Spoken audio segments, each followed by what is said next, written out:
Okay, hello everyone. Here I want to provide a tutorial on how to use full screen navigation on Vivo Y17s device.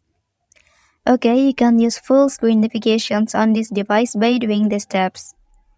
First, open the settings menu on your device. And then here you can scroll down and select system option. After that, tap the system navigation option. And then here you can tap the gesture navigation. After that, you can follow the steps in this section. First, to go back to your home screen, you can swipe up like this.